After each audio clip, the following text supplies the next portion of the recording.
ನನಗೆ ಗೊತ್ತೇ, ಚೆನ್ನಾಗಿ ಗೊತ್ತು. ನೀನೇ ಅಲ್ಲ, ಹಿಂದೂ ಸಂಪ್ರದಾಯದಲ್ಲಿ ಹುಟ್ಟಿದ ಯಾವುದೇ ಹೆಣ್ಣು ಗಂಡ ಬದುಕಿರುವಾಗ ತಾಳಿ ತೆಗೆಯಲ್ಲ. ಹೆಂಡತಿ ಅಂದ್ರೆ ಮನೆಗೆ ಬಂದಿರೋ ಮಹಾಲಕ್ಷ್ಮಿ ಅನ್ನೋರ್ಗೆ ತಾಳಿನ ಮಂಗಳಸೂತ್ರ ಅಂತಾರೆ. ಹೆಂಡತಿ ಅಂದ್ರೆ ಕಾಲಿಗೆ ನೀರು ಕೊಡೋಳು, ಗಂಡ ಹೊಡೆದ್ರೆ ಅಳ್ತಾ ಅವರು ಕೊಡೋ ಹಿಂಸೆನೆಲ್ಲ ಸಹಿಸ್ಕೊಂಡಿರ್ಬೇಕು ಅಂತ ಭಾವಿಸೋ ನಿನ್ನಂಥವ್ನು ಕಟ್ಟಿರೋದನ್ನ ಮಂಗಳಸೂತ್ರ ಅನ್ನಲ್ಲ, ಅಮಂಗಳಸೂತ್ರ ಅಂತಾರೆ.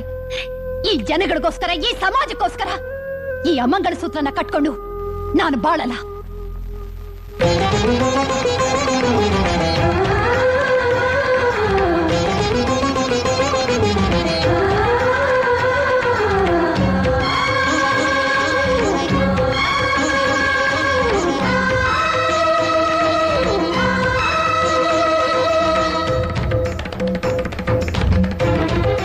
ನಿನ್ನಂಥ ಗಂಡನ ಜೊತೆ ಅಳತ ಸಂಸಾರ ಮಾಡೋದಕ್ಕಿಂತ ಯಾವ್ದಾದ್ರೂ ದೇವಸ್ಥಾನದಲ್ಲಿ ನನ್ನ ಜೀವನ ಕಳೆದ್ರೆ